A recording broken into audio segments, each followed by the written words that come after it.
Thank you. Can everyone hear me? Yeah. Well, thank you very much. It's always nice to be asked to come and speak at Sports Awards, and obviously Christchurch is a place of my heart where I was born, well not born in Blenheim, but raised in Canterbury.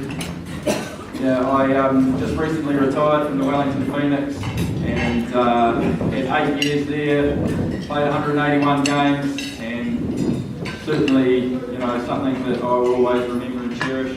Obviously another big thing for me was play for my country, New Zealand. Played 35 times for the All Whites, and again, put that shirt on was something I was really proud of. And I think for me, just being at these awards, Richard Washington down here invited me. He always said that he was a better player than I ever was, so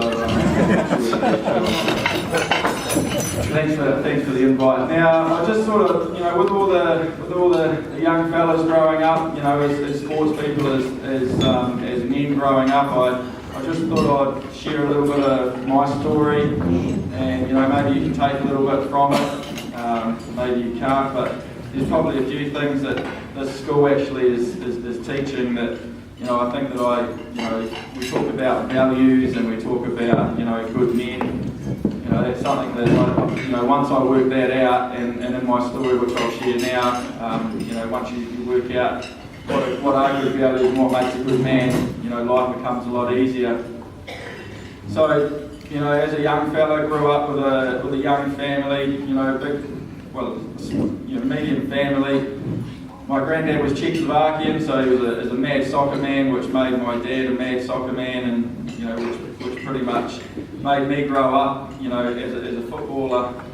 Rugby has always dominated in this country, and so I grew up as that soccer fag at Christchurch Boys High, big rugby school, and to kind of fit into that school, you had to sort of man up and be that tough guy, and a lot of my mates are rugby men, and for me to actually fit into that group, I had to go and play bull rush. And I remember playing bull rush, and I'm thinking, oh shit, I'm in the middle, what do I do?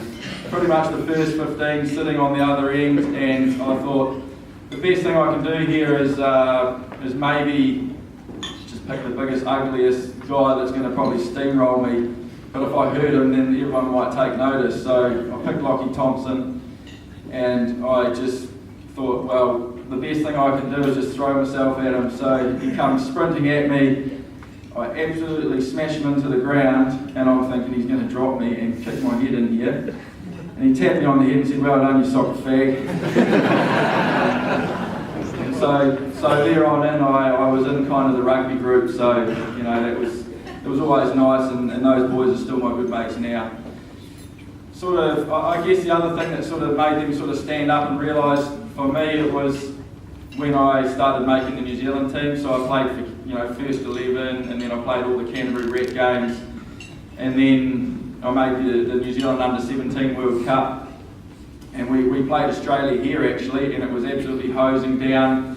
We'd never beaten Australia before, and we were racked because it was so wet and muddy and horrible at QE2 Park that we thought we had a good crack at it.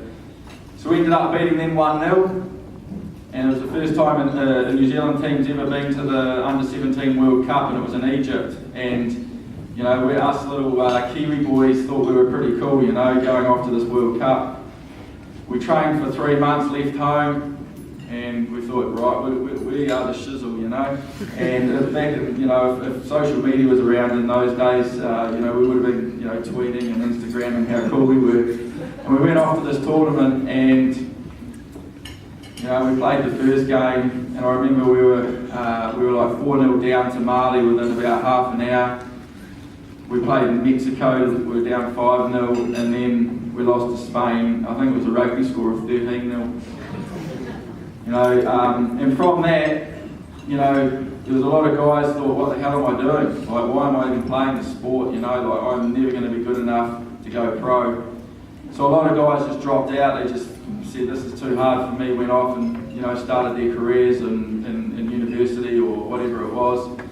And I was a little bit the same, I was lacking huge confidence. I was like, God, how the hell are we going to survive in this industry? And I just sort of carried on, and I started to get a little bit lost in the game.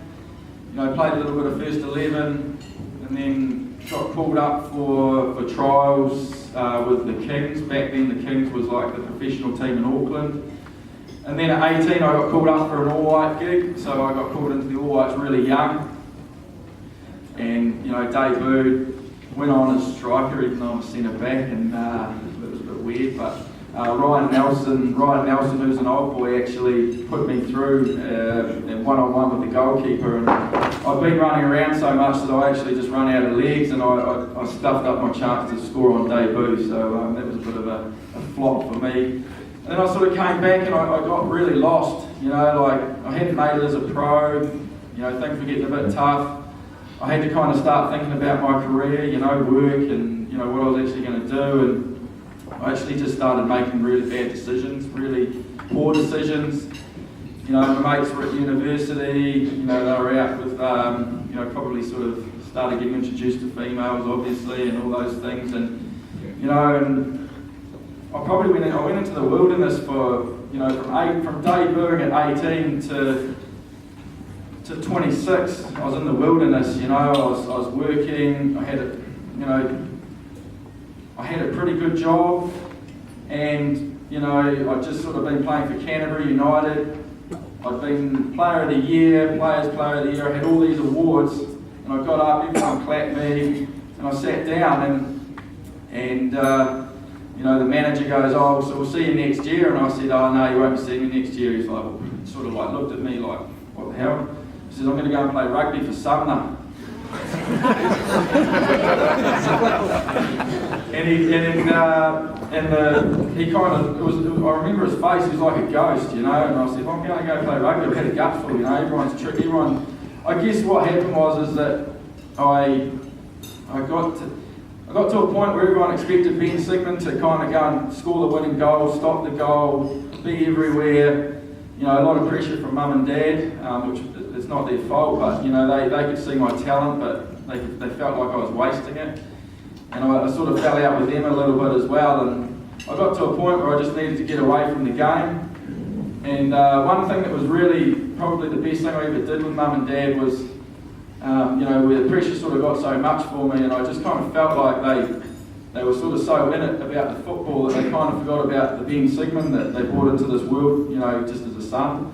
And so I explained that to them, and it kind of sort of went the wrong way for a wee while, and they sort of found it really hard to understand, but they sort of came back. I went away and played rugby for a year, and we sort of went away and had a really good think about it. And there was one thing that I took out of it was that I really missed my football, and then the second thing was that it brought me and my mum and dad back together again. And all I said to them is, "Mum and Dad, all I want is your support. As a son, I might make some wrong decisions here or there, but I just want to know that you just love me for who I am." And from that moment, their attitude just changed straight away. I started beginning, really starting to get the taste for football again, and it was a massive turning point for me. So I just carried on, started playing football, and one thing that my mum said to me, and this is something that you kids and young men would probably need to take on board, is Mum and Dad said to me, "Look, we don't care what you do, around your football. It says, all we want from you is that we know that you're going to go and work hard, have a good job, do your study, or go and do something really, really useful with your life and be able to survive on what you're earning." And that was a really good lesson and a real key moment for me. And so I went out and did that with a company called Corporate Consumables. They gave me a sort of a scholarship to learn about business and sales and what have you. And the values that I learned from him I still have to this day. So then I started getting this taste, and I decided that I needed to do something to just change the whole way everyone perceived me around my attitude, who I was as a person, and the bad decisions I'd made. I needed to make them right. And I decided a real random move. I just jumped on a plane and said, "I'm going to Melbourne to play footy." And that was to show that the all-white coach, Ricky Herbert at the time, that I was, you know, I was changing. I was becoming a better person, and I'll talk a little bit about what that looked like a bit later on. But when I got over there, I got a phone call randomly after 3 months saying, "Oh, you've made the All Whites," and I kind of laughed at the coach and I says, "Oh, mate, you're full of it." And I won't say what I said, but pretty much I said, "You're full of it." And he said, no, you've made the All Whites. And I says, "Oh, yes, sweet." He showed me the text message. He said, "You need to get on a plane in 3 days. You've got to go to Wales and play Wales." And I was like, "Oh, yes, sweet as." So we jumped on a plane, flew over there. Took me about 72 hours to get there, just like delays everywhere. You know, just all sorts going on. Had to stay in hotels. Got to London. Couldn't get a plane up to Manchester because we were playing in Wales. All these crazy things went on, and anyway, I landed in Manchester, got picked up, and we drove over to where we were training. I hadn't slept for 3 days, and I thought, well, what do I do? And so I just thought, right, I'm going to just stick to Shane Smelts, who was kind of like the go-to striker. I'm just going to stick with him, I'm going to follow him around, and I'm just going to kick the shit out of him, pretty much, to be honest. And so I did that, and I think Ricky Herbert sort of went, "Oh, I might take notice here." And he pulled me in that night and says, "Oh, look, Siggy, you're gonna start." And I went, "Wow, I'm going to start for the All Whites. That's pretty good."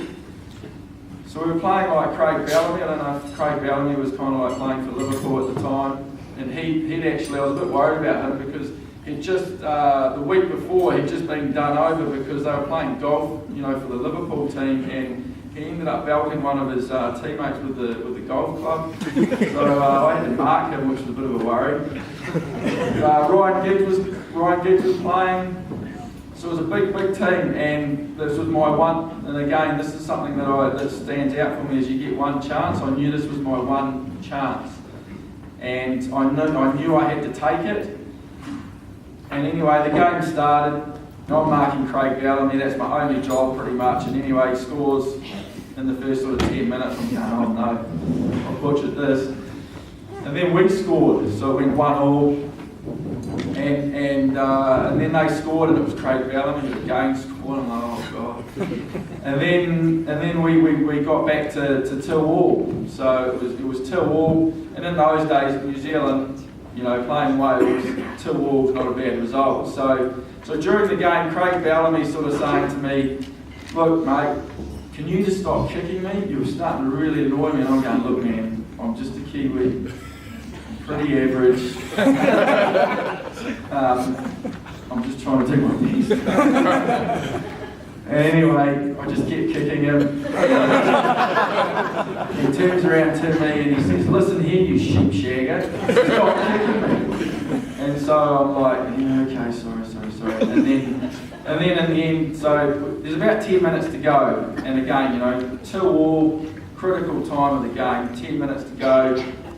And the ball gets played through. It was really muddy and wet and horrible. And the ball gets played through, and I'm like, I'm just got to slide in here. And if I don't get this, I'm in big trouble because Craig Bellamy will go in one-on-one with the keeper, and he'll score a hat-trick, and they'll end up winning 3-2.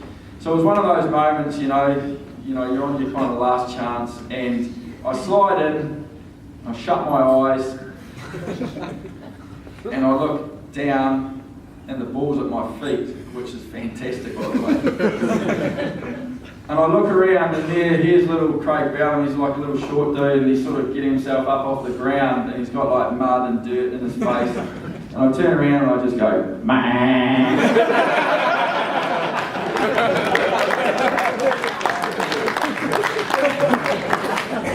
And the look on his face is obviously, you know, I'll never forget that look. And so that was my turning point. I started getting back on track. I got a real taste for wanting to be a professional again. And so, you know, I went back to Australia, and I was like, I just want this. I want this so bad. Like the feeling, it was just unbelievable. And so then I started to have a look at myself in the mirror, and then that's when I started looking at myself, going, okay, well, what does it take? What's the person going to look like? And the person that I wanted it to look like was a guy that was at this school, and that was Ryan Nelson. And it was like, okay, so I'm going to look at him, and I'm going to go, what is it that he does that everyone loves that makes him a good person? And he doesn't know this, but I stalked him for quite a while. and I just followed him. What does he do in the media? How does he talk? How does he treat people? How does he lead us? How does he communicate? What's his attitude like? Everything that makes a good person and good values, what the school talks about was what I needed to do. And so for me, it wasn't just about being a footballer. For me, I grew up, I actually struggled with the game. I loved football, but I wasn't really in love with it. Like, I don't sit there and just live and breathe it. So for me, it was about, how do I become that kid that I didn't have? I didn't have a role model. We've always had All Blacks. So it's always been Dan Carter or, Josh Kronfeld for me. It was like, I want to be that All White that everyone looks up to. That guy, when you want an autograph, you're going to get an autograph. When you want a photo, I'll sign that, I'll take that photo. It was about being that guy that everyone can look up to and say, you can actually make it in New Zealand playing football professionally. That was kind of what made me drive. That's what drove me. That's what kept me going. And we talk about it a lot, and I'm big on it, and that's your why. You've got to find out what your why is. And that was my why. I love football, but I needed something else, and that was to inspire other people. I thrived off inspiring other people. And from that time, I sat in a room with a mate of mine, and I signed for the Phoenix the next year. Things started going really well. I only had a 1-year contract, so things had to go well for me. Sat in a room with Tim Brown, a good mate of mine. We said we're going to go to the World Cup. I bet you if I said that up in front of you guys, 5, 6, 7 years ago, however long it was, if I said that we were going to go to the World Cup, you would have all laughed at us. But we said it in a room, and we said, well, how are we going to do it? And it was about changing everyone's mindset. It was about going in and just making sure we're going to build a group of guys that were all on the same page. So it was about, like, when we're in the changing room, when we're at lunch or dinner, it's like, we're going to go to the World Cup. We're going to go to the World Cup. How are we going to do that? You can't just talk about it. It's like, how are you going to do that? We started, sort of embedding it into the players. And then it was like, we're not going to miss any All White games. We're going to play every single All White game. And when we get into camp, we're going to be like brothers, and we're going to work so goddamn hard to get ourselves to that World Cup. So then Bahrain, though, we've got through all the qualifiers. Life was good. Just signed a new 2-year deal with the Phoenix. Went over to Bahrain. And we knew, and there's something over there like, you're in 35-degree heats, machine guns everywhere in terms of all the security, people everywhere, foreign language, and, we were like, if we can get a draw over there and come home to Wellington, we've got a chance. And one thing that Ryan Nelson said to me, and something, and I talk about this guy because to me, he's an absolute legend, and he said to us, he said, boys, and he was giving us a little inspirational speech, and he said, tonight, you're going to be tired, you're going to feel like not tracking your man, you're going to feel like not getting into the box and scoring a goal. He said, but only you will know that you could have made that run into the box and scored that winning goal for us. You could have got back and made a desperate tackle and kept us in the game. Only you will know. Not the coach, not your teammates, not the cameras. The cameras don't pick up stuff all. But only you will know. And that's lived with me to this day. Like right now, I live by that. It's like only you know if you've given it your best shot. And that was probably some of the best advice I ever got from someone, and that was Ryan Nelson. And we drew that game in the Law. We knew we had it set up for home. We knew we'd pretty much sell it out. Got back to, obviously, Wellington. And, I guess if everyone remembers it, I probably don't need to say much, but it was the best football night, probably the best sporting night in New Zealand history, and something that I'll never, ever forget, and something that I'm super, super proud of, and that's probably what makes me tick every day, is thinking about that if it's a bad day. Obviously, we went to the World Cup, and I'm just about finished, but I just thought I'd sort of finish with, what sort of happened next. And I was on cloud 9. Everything was going really fantastically well. Couldn't be better. We're off to the World Cup. I thought I was the man. I'd actually just started to do Twitter. It was pretty cool. And off we go, and just before I leave, my little baby, my wife went into labour. Bit of a long story, but she ended up having my baby boy at 24 weeks. So he was sort of just half cooked, if anyone doesn't know what it was. Just over half cooked, which is not very good. So he was born, a little bit of stress there. She just said, look, you've got to go to the World Cup, because you regret it if you don't, and off you go. So that was tough. I remember her saying, see you later. I remember walking through the airport and not looking back, because I just couldn't face it.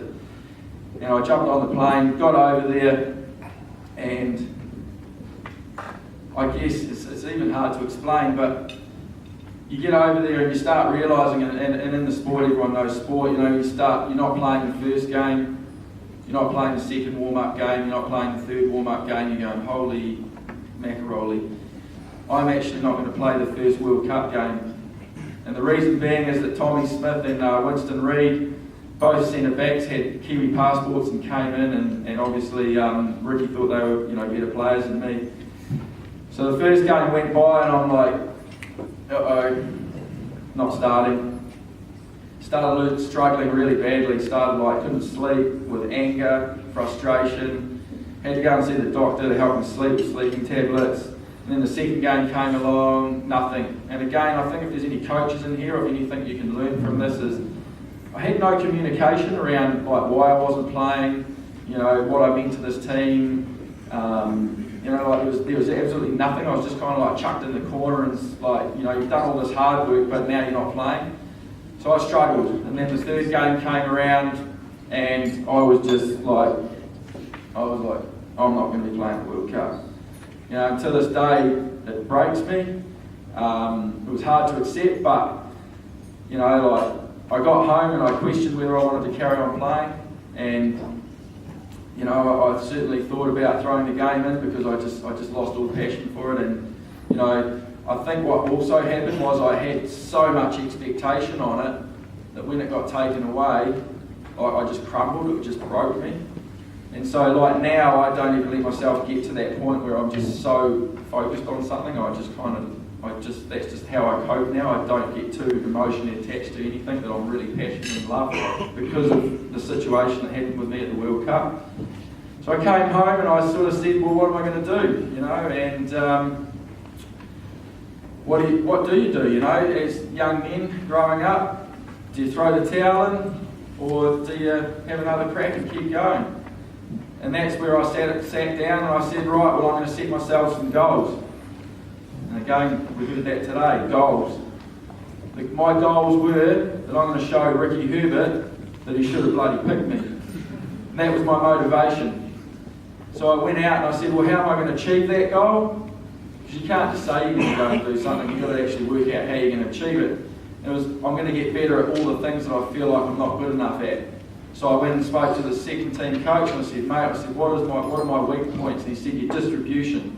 So I, every day, went out and worked at my distribution, just getting at my feet, real simple drills. And Paul Eiffel tells the story, he goes, I used to sit there on the sideline, warming down, stretching, going, there's no way Siggy can learn how to pass out of the back. He's dreaming, and he said, I can now tell you that, hey, well done, Siggy, you did it, and that was purely because I was so determined to show Ricky Herbert, and that was just my motivation, was to prove him that I was good enough. And from that moment, I got better and better and better, and I got Player of the Year the next year, and then the following year at the Phoenix, I got all 4 awards. So for me, that was the icing on the cake for me. And I guess now, in terms of as I phase out, my career is pretty much, my career is over really as a professional. And, I look back and I go, you gave it everything, you gave it a good shot. And now I look back and I go, what were the things I didn't have? Why did I get so lost for 8 years? And I look back and that's the stuff I'm now teaching in my business, which is fully committed. And we talk about life skills, we talk about leadership, we talk about good men. That's my business because I'm so passionate about it, because that's what I struggle with, and now I want to be able to teach as many people those skills, and then they can have the best chance as adults, as people growing up, and be proud, because everyone's got their own skills and everything. You know, they've all got things that they're good at, and it's just finding that. So all the best to all you young men. You know, it's tough at times, but you know, when you roll your sleeves up and work hard, you'll get the best out of yourself. So all the very best, and thanks for having me.